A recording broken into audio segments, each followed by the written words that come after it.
Hello అండి. ఇప్పుడు నేనేం చెప్తున్నాను అంటే, పైన అంతస్తులో ఉంటున్న వాళ్ళు, పైన స్టేర్‌లో అంతస్తుల పైన ఉంటున్న వాళ్ళు, వాళ్ళు డస్ట్‌బిన్ వచ్చినప్పుడు ప్లాస్టిక్ బకెట్‌కి ఒక తాడు అనేది కడతారు. మీ అందరికీ తెలుసు ఇలా ఉంటది.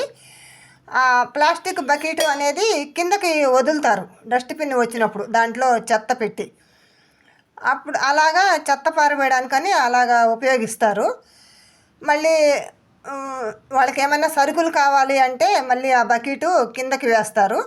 ఆ పైన అంతస్తులో నిలబడి వాళ్ళోళ్ళు వాళ్ళ వాళ్ళ ఇంట్లో వాళ్ళు మళ్ళీ ఆ సరుకులు వాళ్ళకేం అవసరమో సరుకులు, కూరగాయలు, పాలు, పెరుగు వాళ్ళకి అవసరమైనవి మళ్ళీ కింద నుంచి షాప్ దగ్గరికెళ్ళి తీసుకొచ్చి మళ్ళీ ఆ బకెట్లో వేస్తారు. బకెట్లో పెట్టేస్తారు.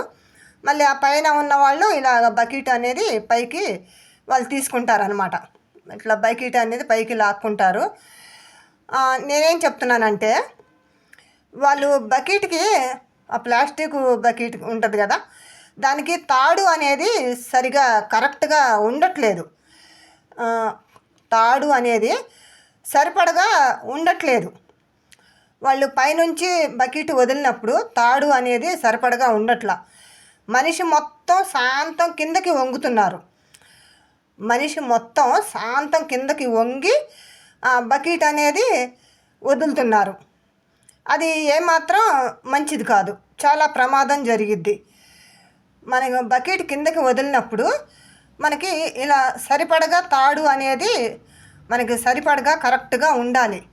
కొంచెం ఎగస్ట్రా ఉన్నా పర్వాలేదు కానీ తక్కువ మాత్రం ఉండకూడదు. సరిపడగా ఉండాలి. లేదు ఎగస్ట్రా ఉన్నా మంచిదే, కానీ తక్కువ మాత్రం ఉండకూడదు. తాడు తక్కువ ఉంటే ఏమవుద్దంటే చాలా ప్రమాదం. మనం బకెట్ కిందకి వదిలినప్పుడు కళ్ళు తిరుగుతాయి, మైకం అనేది వస్తుంది. ఒక్కోసారి మనకే తెలియదు. మనం శాంతం కిందకి వంగినప్పుడు కళ్ళు తిరుగుతాయి, మైకం అనేది వస్తుంది. వచ్చినప్పుడు మనకి బ్యాలెన్స్ అవ్వదన్నమాట. మనం వంగినప్పుడు బ్యాలెన్స్ అనేది అవ్వదు. పాదాలు భూమి మీద మన పాదాలు అనేది బ్యాలెన్స్ అవ్వదు. కళ్ళు తిరుగుతాయి, మైకం అనేది వస్తుంది. కాబట్టి మనం పైన అంతస్తులో నుంచి బకెట్ వదిలినప్పుడు కిందకి మనం నిలబడే ఉండాలి. నిలబడే బకెట్ కిందకి వదలాలి. అంతేకాని మనం ఎట్టి పరిస్థితుల్లో వంగకూడదు. తాడు అనేది బకెట్కి సరిపడగా ఉండాలి. ఇది నేను చెప్తున్నాను. నేను చాలామందిని నేను గమనించాను. ఇలా పొరపాటు చేస్తున్నారు, వాళ్ళకి అర్థం కావట్లేదు, ఎంత ప్రమాదం జరిగిద్ది అనేది వాళ్ళకి అర్థం కావట్లేదు అని నేను ఇలా వీడియో చేసి పెడుతున్నాను.